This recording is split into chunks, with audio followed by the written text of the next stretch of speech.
जब से बागेश्वर धाम वाले धीरेन्द्र शास्त्री की देश भर में चर्चा होने लगी, तब से कुछ लोग उनके पीछे ऐसा पड़ गए कि बागेश्वर सरकार के विरोध में हर जगह टांग अड़ाने पहुंच जाते और अपना एजेंडा चलाने लगते हैं। बिहार में बागेश्वर सरकार की कथा रुकवाने के लिए क्या कुछ हुआ वो तो आपने देखा। अब नया मामला मध्य प्रदेश का है। मध्य प्रदेश के एक इलाके में बागेश्वर सरकार की कथा होने वाली थी, तो कथा रुकवाने के लिए कुछ लोग मध्य प्रदेश के हाई कोर्ट पहुंच गए कि भाई कथा रोकिए, ये तो सेंटीमेंट हर्ट कर देंगे। लेकिन जब जज के सामने अर्जी पहुंची तो कथा रुकवाने के लिए गए वकील से सवालों के जवाब देते नहीं बना। जज के सामने उल्टी सीधी बहस उसने शुरू कर दी वकील ने। इसके बाद जज साहब ने इस वकील की कैसे क्लास लगा दी। पहले उसका छोटा सा हिस्सा देखिए, फिर आपको दिखाऊंगा कि किस तरह का केस ये लोग बागेश्वर सरकार की कथा के खिलाफ लेके गए थे और कैसे वहां एक्सपोज हो गए कोर्ट के अंदर बागेश्वर सरकार के विरोधी, वो दिखाऊंगा। लेकिन पहले देखिए कोर्ट के अंदर कैसे गर्मा गर्मी हुई। और जरा भी उल्टी सीधी बहस करी यहीं से जेल भेजूंगा मैं, माइंड यू। सारी वकालत खत्म हो जाएगी, समझ गए? You should know how to argue in high court. किसने भेजा है आपको? ये तो सैंपल है। सोचिए बागेश्वर सरकार के विरोधी जो लोग हैं, जिनका वकील वहां खड़ा था, वो कैसा केस लेकर गए होंगे और कैसी बातें करने लगे होंगे कि जज साहब कह रहे हैं कि जो है बाहर कर दूंगा। सोचिए बागेश्वर सरकार का विरोध करने गए इस वकील ने जज से किस तरीके से बात की होगी, जिस पर जज इतना भड़क गए कि कह दिया कि सारी वकालत भूल जाओगे, यहीं से जेल भिजवा दूंगा। जज साहब ने और क्या क्या कहा ये आपको आगे दिखाऊंगा, लेकिन पहले ये जान लीजिए कि बागेश्वर सरकार का नया दरबार कहां लगा है और क्यों उनकी कथा को रुकवाने के लिए कुछ लोग हाईकोर्ट तक गए। बागेश्वर बाबा फिलहाल मध्य प्रदेश के बालाघाट में, यहां वो 2 दिन राम कथा करेंगे। बालाघाट पहुंचने पर बागेश्वर बाबा का जोरदार स्वागत हुआ। महिलाओं ने उनकी आरती उतारी, श्रद्धालुओं ने पैर छूकर आशीर्वाद लिया। बागेश्वर बाबा का कार्यक्रम बालाघाट के परसवाड़ा में हो रहा है, जो आदिवासी बहुल इलाका है। बागेश्वर बाबा के कार्यक्रम का नाम भी वनवासी श्री राम कथा है। इसी आदिवासी इलाके का हवाला देते हुए बागेश्वर सरकार के विरोधी एक्टिव हो गए कि भाई यहां पर आदिवासियों की भावनाएं आहत हो जाएंगी। अरे भाई उनकी भावनाएं आहत हो रही हैं तो ये लोग कौन है जो पहुंच रहे हैं? लेकिन वो लोग जो विरोध में थे वो कोर्ट पहुंच गए। बागेश्वर सरकार के विरोधियों ने मध्य प्रदेश के आदिवासी इलाके में बागेश्वर सरकार की कथा रुकवाने के लिए सीधे मध्य प्रदेश हाईकोर्ट में याचिका डाल दी। इस याचिका में कहा क्या कि 23 और 24 मई को बालाघाट के भादुकोटा गांव में धीरेन्द्र शास्त्री की कथा का आयोजन होना है। यह पूरा इलाका आदिवासी बहुल क्षेत्र है। बागेश्वर बाबा के धार्मिक आयोजन से आदिवासियों का हित प्रभावित होगा। कैसे बॉस? जिस जगह पर कथा का आयोजन होना है वहां आदिवासियों के भगवान का स्थल है। वहां पर बागेश्वर बाबा की कथा का आयोजन होने से आदिवासियों की मान्यताओं का अपमान हो जाएगा। इसके अलावा इस तरह के आयोजन के लिए ग्राम सभा की अनुमति लेना जरूरी है, जो नहीं ली गई। मतलब पूरा आदिवासी सेंटिमेंट से जोड़ दिए कि वहां प्रभु श्री राम के बारे में बता देंगे, कथा कर देंगे तो आदिवासी सेंटिमेंट हट हो जाएगा, उनके भगवान की जो है वो का अनादर हो जाएगा। लेकिन जब याचिका पर सुनवाई हुई और जज साहब ने सवाल पूछने शुरू किए, और वही सवाल पूछे जो आपके मन में भी आएंगे कि बॉस ये सब कैसे होगा, जरा बताओ जरा, तो बागेश्वर सरकार का विरोध करने वाले वकील के पास कोई सीधा जवाब ही नहीं था। जज साहब पूछ रहे थे सवाल पे सवाल, तो बागेश्वर सरकार का विरोध करने वाले वकील इधर उधर की बात कर रहा था। बाद में उल्टे जज से ही बहस करने लगा। इस पर कैसे हाईकोर्ट के जज ने उसकी क्लास लगाई, एक बार वो देखिए। जरा भी उल्टी सीधी बहस करी यहीं से जेल भेजूंगा मैं, माइंड यू। सारी वकालत खत्म हो जाएगी, समझ गए? You should know how to argue in high court. किसने भेजा है आपको? यह तो शुरुआत थी। आगे बहस के दौरान याचिकाकर्ता के वकील हाईकोर्ट के जज के किसी भी सवाल का सही से जवाब नहीं दे पाए। ऊपर से जज से ऊंची आवाज में बदतमीजी से बात करने लगे। इस पर जज ने कहा कि जिस दिन जेल भेज दिया सारी वकालत खत्म हो जाएगी। वो हिस्सा भी सुनिए। आपको ये पिटीशन फाइल करने के लिए कहा है ऑथराइजेशन? पहले ऑथराइजेशन बताइए पिटीशन फाइल करने के लिए। तजीब से बात करना सीखो। पहले प्रश्न का उत्तर दीजिए, दूसरे प्रश्न का उत्तर दीजिए। पहले बताइए किसने ऑथराइज किया आपको ये पिटीशन लगाने के लिए? सर्वे आदिवासी। ये बदतमीजी करना भूल जाओगे सारी। ये बताइए सर्व आदिवासी समाज का ऑथराइजेशन कहाँ है पिटीशन फाइल करने के लिए? इसमें तुम लोगों ने ये सोच लिया है कि बदतमीजी करके तुम जो है अपने आप के लिए बहुत बड़ी टीआरपी कलेक्ट कर लोगे। तुम ये भूल जाते हो कि जिस दिन हमने जेल भेज दिया उस दिन सारी वकालत बंद हो जाएगी। सॉरी बोल रहा हूँ। You should be sorry. तुम लोगों को सिखा के भेजा जाता है कि बदतमीजी करो।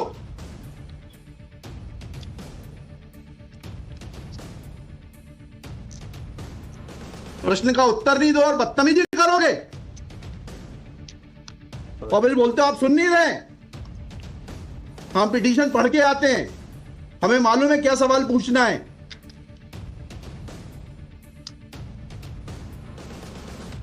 क्या नाम है आपका? जीएस उद्दे। जी जीएस उद्दे। कितने साल से वकालत कर रहे हो? 2007-8। हाई कोर्ट में कब से हो? 7-8 से। हाँ, तो तुम्हें वकालत करने का सिखाया नहीं कि कैसे कोर्ट से बात की जाती है? आप ये देखिए कि मध्य प्रदेश हाईकोर्ट के जज ने बागेश्वर सरकार की कथा का विरोध करने वाले याचिकाकर्ता के वकील से बेसिक सा सवाल पूछा कि वो सिर्फ इतना बता दे कि वो कौन सी मान्यताएं हैं जो बागेश्वर सरकार की कथा के आयोजन से आहत हो जाएंगी। उन्हें किसने भेजा है, ऑथराइज किया है कि जाइए आप ये याचिका लगाइए। इन बुनियादी सवालों का भी जवाब नहीं देते बन रहा था वकील से। लेकिन बागेश्वर सरकार की कथा रोक दीजिए। और जवाब इसलिए देते नहीं बना क्योंकि बागेश्वर सरकार की कथा के विरोध का कोई लॉजिक ही नहीं था। सिर्फ एजेंडा लेकर ये लोग कोर्ट में गए थे। इसलिए जब हाईकोर्ट के जज ने याचिकाकर्ता के वकील से बार बार सवाल पूछा कि आखिर आदिवासियों से जुड़ी मान्यताएं क्या हैं, बागेश्वर बाबा की कथा सुनाने से उन मान्यताओं का अपमान कैसे हो जाएगा जी, तो इनका जवाब याचिकाकर्ता के वकील ने नहीं दिया, बल्कि वो संविधान का हवाला देने लगा। और इसी बात पर जज को गुस्सा आ गया और उन्होंने कोर्ट रूम में ही वकील को जमकर फटकार लगाई। यह कि पंडित धीरेन्द्र शास्त्री द्वारा जहां ग्राम भादुपुर तक कथावाचन किया जाना नियत किया गया है, उक्त ग्राम स्थान पर आदिवासियों को पैंट थाना बड़ादेव भगवान स्थल है, जो कि आदिवासी गौण समाज के लिए आस्था का प्रतीक है। अतः उक्त ग्राम स्थल पर कथावाचक के आयोजन से आदिवासी। बताइए, बड़ा देव भगवान स्थल जो है जी, वहाँ से जुड़ी हुई क्या मान्यताएं हैं और उन मान्यताओं का कैसे किसी के कथावाचन करने से अपमान होता है? दो सवालों के जवाब दीजिए, फिर आगे बढ़ते हैं। उनके पूर्व से पहले बताइए क्या मान्यताएं हैं, कहाँ लिखा है आपने पिटीशन में उनकी क्या मान्यताएं हैं? माय लॉर्ड में आप कहते हैं कि किसी की मान्यता है तो उस मान्यता के संबंध में विस्तृत विवरण होना चाहिए याचिका में। क्या विवरण है बताइए? इसमें माय लॉर्ड में पढ़ के बता रहा हूँ। कहाँ से पढ़ के बता रहे हैं? पिटीशन में। हाँ बताइए, पैराग्राफ नंबर। पैराग्राफ 1 है माय लॉर्ड। उनसे इतना तो समझ लीजिए, हम आपसे सवाल क्या पूछ रहे हैं। दिक्कत यही होती है कि उस वकील को खड़ा कर देते हैं जिसको सवाल का उत्तर देने का भी वो नहीं है। I am asking you a direct question that when you से ऑन पेज 12 कि बड़ा देव भगवान स्थल है और उससे आदिवासियों की मान्यताओं को, आत्मसम्मान को ठेस पहुंचेगी। जी, मैंने आपसे सवाल पूछा, इस बड़ा देव भगवान से जुड़ी हुई क्या मान्यताएं हैं और उन मान्यताओं को किसी कथा के करने से कैसे ठेस पहुंचेगी। अब आपका हिंदी में भी बता दिया सवाल, अंग्रेजी में भी बता दिया, उसका उत्तर दीजिए पहले। माय लॉर्ड, उस जगह के अलावा दूसरे स्थान पे अगर कराया जाए तो कोई विरोध नहीं है वहाँ। अरे पहले हमारे आप सवाल का जवाब नहीं दे रहे। Who are you to decide कि कौन से स्थान पर होगा, कौन से स्थान पर नहीं होगा। पहले आपको ये तो बताना पड़ेगा क्या मान्यताएं हैं और उन मान्यताओं का किस प्रकार से कुठाराघात होगा, उन मान्यताओं पर, उन मान्यताओं का हनन होगा, अपमान होगा, ये तो समझाइए आप हमको। ये कॉन्स्टिट्यूशन में प्रावधान, वही तो बता रहा हूँ, आप समझने को तैयार नहीं है। कॉन्स्टिट्यूशन में प्रावधान है, ये मान्यताओं का उत्तर है। जी, कॉन्स्टिट्यूशन में प्रावधान, प्लीज कॉन्स्टिट्यूशन में जो प्रावधान है वो बता रहा हूँ मैं। नहीं, यू टॉक प्रॉपर्ली। आप ये मान्यता, ये आदिवासियों की मान्यता है, कॉन्स्टिट्यूशन में कहाँ दी है, पढ़ के बताइए। बता रहा हूँ ना। हाँ बताइए। हाँ, आप सुनने को तैयार है नहीं है, कुछ भी बोले जा रहे हैं जबरदस्त। अरे let notice be issued for contempt against the council. शुभ नाम बताइए आपका। जज साहब पूछ रहे हैं कि काहे से भाई मान्यता जो है वो जुड़ी हुई है और वो आहत हो जाएगी, ये बता दो। वकील बताने को तैयार नहीं, फिर जज साहब को ही कहने लग गया कि आप जो है वो सुनने को तैयार नहीं है, आप सुन नहीं रहे हैं। तो जज साहब ने कहा इसको अवमानना का दो नोटिस। फिर उसी के बाद वो बमक गए, नाराज हो गए कि है जेल भेज दूंगा। हाईकोर्ट के जज ने जब इस वकील से पूछा कि आप किस आधार पर आदिवासी समाज के प्रतिनिधि बनकर कोर्ट में आ गए, आपको किसने ऑथराइज किया कि आदिवासी इलाके में बागेश्वर सरकार की कथा को रोकने के लिए आप कोर्ट में याचिका लगाए, इसका भी जवाब नहीं दे पाया ये वकील भाई। देखिए वो हिस्सा भी। ये टाइप कॉपी पढ़ रहा हूँ मैं जी। आज दिनांक 10/5/2023 दिन बुधवार को समाज की सभी बैठक श्रीमान धोरा सिंह म्युनिसिपल जी की अध्यक्षता तथा बालाघाट जिले के समस्त आदिवासी समाज सामाजिक संगठन पदाधिकारी सामाजिक कार्यकर्ताओं को उपस्थित महिला पुरुष एवं युवाओं को उपस्थित हुए सहमति बैठक कार्यवाही सगाजन को विचार मनन कर निष्कर्ष लिया गया जाकर निर्णय लिया गया कि निम्नानुसार है। भारतीय संविधान के अनुच्छेद 244(1)5वीं अनुसूची के तहत अनुसूचित क्षेत्रों में पैसा या 1996 के नियम 22 के तहत कहाँ है लेटर हेड, कहाँ है ऑथराइजेशन? लेटर हेड लगाए प्लेन कागज पे कोई बैठक कार्रवाई कर लेंगे, उसका कोई औचित्य थोड़ना है। जब आप ये लगा रहे हैं, इसमें अध्यक्ष के रूप में साइन कर रहे हैं, लिखा है ना पीछे पेज नंबर 50 पे पढ़िएगा टाइप कॉपी पे, मनशाराम मरावी अध्यक्ष। किस चीज के अध्यक्ष हैं? कहाँ है आपका लेटर हेड? कहाँ है आपके कागज कि आपको किसी ने अध्यक्ष बनाया, ऑथराइज किया? तो बता रहा हूँ, आप समझने को तैयार नहीं है। कॉन्स्टिट्यूशन में प्रावधान है, ये मान्यताओं का उत्तर है। कॉन्स्टिट्यूशन में प्रावधान, प्लीज कॉन्स्टिट्यूशन में जो प्रावधान है वो बता रहा हूँ मैं। नहीं, यू टॉक प्रॉपर्ली। आप ये मान्यता, ये आदिवासियों की मान्यता है, कॉन्स्टिट्यूशन ने कहाँ दी है? पढ़ के बताइए। बता रहा हूँ ना। हाँ बताइए। हाँ, आप सुनने को तैयार है नहीं है, कुछ भी बोले जा रहे हैं जबरदस्त। अरे let notice be issued for contempt against the council. शुभ नाम बताइए आपका। हाईकोर्ट में नहीं, फर्स्ट आपको आप कंटेम्प्ट का नोटिस जारी कर रहे हैं, उसका जवाब दीजिएगा आप। आपको हाईकोर्ट में बहस करने का तरीका नहीं मालूम है। Issue notice against the petitioner council. Shri आपका शुभ नाम बताइए। आर्टिकल 51 में प्रावधान है, वो मैं बता रहा हूँ। मैंने आपसे सवाल क्या पूछा था? पहले तो आप सुन ही नहीं रहे हैं। मैंने आपसे सवाल क्या पूछा था? पहले मेरा सवाल बताइए। वो सवाल ये मैं जो आर्गुमेंट, पहले मेरा सवाल का उत्तर दीजिए आप। मैं आर्गुमेंट कर रहा हूँ, उसको आप पहले सुने। आर्गुमेंट सुने। हम नहीं सुनेंगे आपका आर्गुमेंट, आप सवाल का उत्तर देंगे जब तक नहीं सुनेंगे। और इस तरीके से अगर आप बहस करेंगे तो कंटेम्प्ट का नोटिस इशू करेंगे, आपको जेल भेजेंगे। जवाब कुछ है नहीं, लेकिन बागेश्वर सरकार की कथा रोक दीजिए, बस रोक दीजिए। बोल दिया तो बोल दिया, रोक दीजिए सब। अच्छा, संविधान सबको पता है, संविधान में ये हो गया, संविधान में वो हो गया। जज साहब पूछ रहे कहां हुआ, बताओ ना जी। बागेश्वर सरकार की कथा का विरोध करने वाली याचिका हाईकोर्ट के जस्टिस विवेक अग्रवाल के सामने सुनवाई के लिए आई। जस्टिस विवेक अग्रवाल ने यह भी कहा कि इस तरह की याचिका पहले भी आई थी और इसे खारिज कर दिया गया। जस्टिस अग्रवाल ने वकील से पूछा कि क्या उन्होंने पहले का ऑर्डर पढ़ा है, तो ये वकील ही कमाल का था, इसके बाद उसका भी जवाब नहीं था। जिस तरह से वकील कोई जवाब नहीं दे पा रहे थे, कोई कागज नहीं दिखा पा रहे थे और जज से इधर उधर की बातें कर रहे थे, उससे तो सीधा यही लग रहा था कि बागेश्वर सरकार की कथा के खिलाफ ये प्रायोजित विरोध था। और यही बात हाईकोर्ट के जज ने भी कह दी। उन्होंने याचिकाकर्ता के वकील से कहा कि अगर विनम्रता से बात करते आपकी बात सुनी जाती, लेकिन आप तो गर्मी दिखाने लगे। जज ने जोर देते हुए वकील से कहा कि आपने अपने क्लाइंट से कहिएगा कि आपके गर्मी दिखाने की वजह से याचिका खारिज हुई है। सुनिए। जब स्पॉन्सर्ड पिटीशंस होती हैं तब इस तरीके के जो है टेंट्रम्स दिखाए जाते हैं। रजिस्ट्रेशन है इसका, लेकिन मैंने फाइल नहीं किया। नहीं किया फाइल तो फिर आज इसको नहीं सुन पाएंगे। जब फाइल करेंगे तब सुनेंगे, तो खारिज कर देंगे। इसी ग्राउंड पे आप रजिस्ट्रेशन के साथ नई पिटीशन फाइल करिएगा, लिखिएगा। कल कार्यक्रम ऑर्गेनाइजेशन क्या कर सकते, आपको तैयारी करना चाहिए थी। जितनी गर्मी आप दिखा रहे थे, ये बात आप विनम्रता से पहले कहते तो आपको सुन लेते। पक्षकार को बताइएगा कि हमारी गर्मी दिखाने के कारण कोर्ट ने खारिज कर दिया। एक शब्द का इस्तेमाल जज साहब ने किया, आपने सुना या नहीं? स्पॉन्सर्ड पिटीशन, यानी प्रायोजित याचिका। उन्होंने कहा ऐसे स्पॉन्सर्ड पिटीशन होते हैं तो यही होता है। एक्चुअली जो गर्मी दिखाई जा रही थी वहां कोर्ट के अंदर, जिसकी वजह से जज साहब ने कहा कि याचिका खारिज हो रही है, वो गर्मी एक्चुअली उन लोगों के अंदर बढ़ गई है जो बागेश्वर सरकार की बातें सुनकर उनके इधर उधर कान वान से धुआं फेंक रहा है।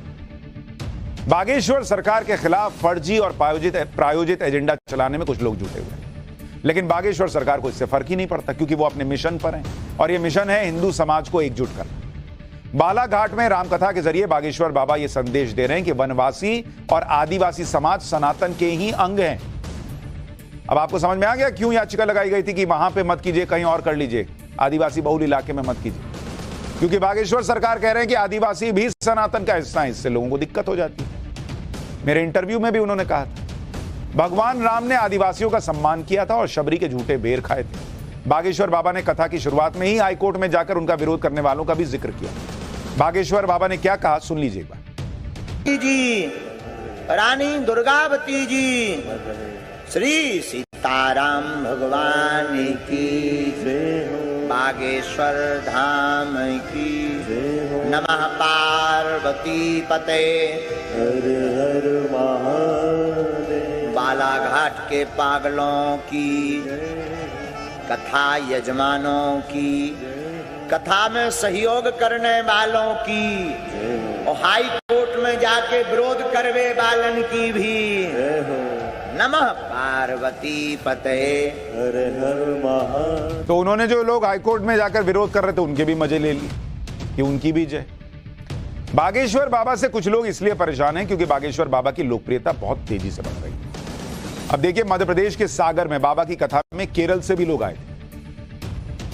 केरल से आई एक महिला को बागेश्वर बाबा ने मंच पर बुलाया और उससे बात की। देखिए क्या बात। केरल से ओ यहाँ हमारा पढ़न था कि एक बार पंडाल में कथा सुनना था टीवी पे, तो आप माइक से जो भी बोलना, माइक टीवी को तो आपको रोज देखते हैं, पर एक बार पढ़न था कि पंडाल में कथा सुनना है, तो वो पूरा हो गया। हाँ, आपका प्रण था कि एक बार पंडाल में जाकर लाइव कथा सुनना है। और तो अच्छा, टीवी में और कथा पंडाल में कितना डिफरेंट आपने देखा? बहुत डिफरेंस है, लेकिन हमको नहीं मिलती, वहाँ होती नहीं तो। अच्छा, केरल में कथाएं नहीं होती? कुछ नहीं होता, कुछ भी नहीं। क्यों? ये वहाँ अच्छा, द केरला स्टोरी मतलब सत्य बनी? वो मलयाली लोग रहते तो फिर इतना वो नहीं होता, तो नहीं होता है, इसलिए। ओके, इसका मतलब द केरला स्टोरी सत्य है? हाँ, कुछ कुछ सत्य है, कुछ इसमें एडिट है। अच्छा, दोनों हैं जी। तो फिर वो आपसे यूट्यूब से बहुत ज्यादा बहुत देखते हैं, बहुत देखते। जय हो मैया। और भगवान मालिक है, हम तो सब देखो बालाजी ने कैसी कृपा कर ली। वो सब वो है, सब लोग बोलते हैं आप इतने दूर से कौन सुनेगा, हम भगवान। अरे देखो, ये भी बात लोगों को परेशान करती कि केरल तक से लोग उठ के चले आ रहे हैं बाबा से मिलने के लिए। द केरल स्टोरी की भी बातें हो रही। मंच से अपने बयानों से विरोधियों को चित करने वाले बागेश्वर बाबा क्रिकेट के मैदान में भी चौके छक्के लगाते हैं। बागेश्वर बाबा क्रिकेट के प्रशंसक हैं और महेंद्र सिंह धोनी के फैन भी। बागेश्वर बाबा अक्सर हाथ में बैट पकड़कर क्रिकेट खेलते दिख जाते हैं। कैसे बाउंड्री पार करा रहे, मैंने इंटरव्यू किया था, उसमें भी उन्होंने क्रिकेट खेला था। वहां भी उन्होंने कहा था कि भाई मैं तो बड़ा क्रिकेट का फैन हूं। ये मेरे इंटरव्यू की तस्वीर है। तो वहां भी क्रिकेट खेल रहे थे, लेकिन क्रिकेट में भी छक्का मारते हैं और यहां भी छक्के छुड़ा रहे हैं अपने विरोधियों का। ये लोगों को दिख रहा है और इसी वजह से किस तरह से उनका विरोध हो रहा है, बिना तर्क के विरोध हो रहा है, ये लोगों के सामने आ रहा है।